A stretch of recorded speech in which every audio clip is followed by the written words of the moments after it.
Hello ළමයි hello මේ ඉතින් රසම රස පාටට තියෙන මං හදපු අල රොටි එහෙනම් අද ඉඳන් ඔයාලත් කන්න පටන් ගමු අල රොටි මුලින්ම අපිට මේකට ඕන වෙන හොඳට තඹගත් අල ටිකක් හොඳට චොප් කරගන්න ඊට පස්සේ ළමයි මේකට හීනියට කපාගත්ත ලූණු කරපිංචා අමු මිරිස් කොච්චි තියනවා නම් එහෙම කොහොම වුණත් කමන්නේ මේ කිව්ව දේවල් ටික හොඳට හීනියටම කපාගන්න නැත්නම් ළමයි වැඩේ යලවෙනවා හරිද ඊට පස්සේ මේ දේවල් ටික හොඳට ඔක්කොම දාලා මික්ස් කරන්න ඊට පස්සේ ඔයාලගේ රස අනුව ලුණු කුඩු ටිකක් ඒ වගේම කහ කුඩු ටිකක් ගම්බිරිස් කුඩු ටිකක් සහ මිරිස් කුඩු ටිකක් දාන්න ඔයාලා කැමති නම් කෑලි මිරිස් දාන්න මං කැමති නැති නිසා මං දැම්මේ නැහැ හරිද තියෙනවා නම් කොත්තමල්ලි කොළ වුණත් කමන්නේ මේකට හීනියට කපලා දාගෙන හොඳට මේ විදිහට පුළුවන් උඩරින් හොඳට කලවම් කරගෙන යන්න ළමයි ඊට පස්සේ ළමයි මේකට අපි එකතු කරනවා පාන් පිටි හොඳට මතක තියාගන්න ඔයගොල්ලෝ ගන්න අල ප්‍රමාණය අනුව තමයි මේකට පාන් පිටි එකතු කරගන්න ඕන ඊට පස්සේ හොඳට පොල් තෙල් ටිකක් දාලා මේ විදිහට හොඳට අතින් අනා ගන්න හරිද අන්තිමට මේක හැදලි ඉවරනකොට හොඳ ඩෝ එකක් කියන අතේ ගෑවෙන්නේ නැති විදියට මේ ඩෝ එක තියෙන්න ඕනේ. පේනව නේද? මෙන්න මේ විදියට හොඳට තියෙන්න ඕන ළමයි. හරි. මේක හදා ගන්නකොට හොඳට මතක තියාගන්න මේ ඩෝ එකට වතුර කල් දෙරන් ගලන් දාලා හොඳට දිය කරගන්න නම් එපා මේ ගානටම හදාගන්න. ඊට පස්සේ ඒ අතරතුරේ මම මේක කන්න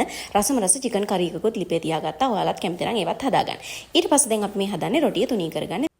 ඉතින් ළමයි රොටිය තුනී කරගන්නකොට විශේෂම කාරණාව තමයි හොඳට පාන් පිටි ටිකක් දාන්න. ඊට පස්සේ රොටිය තුනී කරද්දි උඩිනුත් පාන් පිටි ටිකක් දාන්න. නැත්තම් මේ වැඩේ අල වෙලා දිල් වෙලා චොකා වෙලා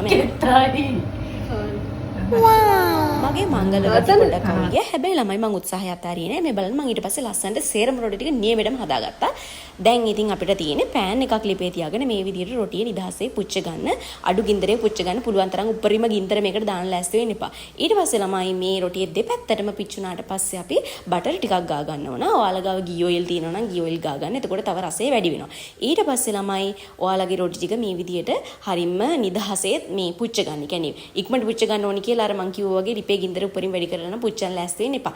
දැන් ඉතින් මගේ රොටි ටික හදලා ඉවරයි. දැන් තියෙන්නේ මගේ හදාගත්ත චිකන් කරි එකත් එක මේකේ රස බලන්න.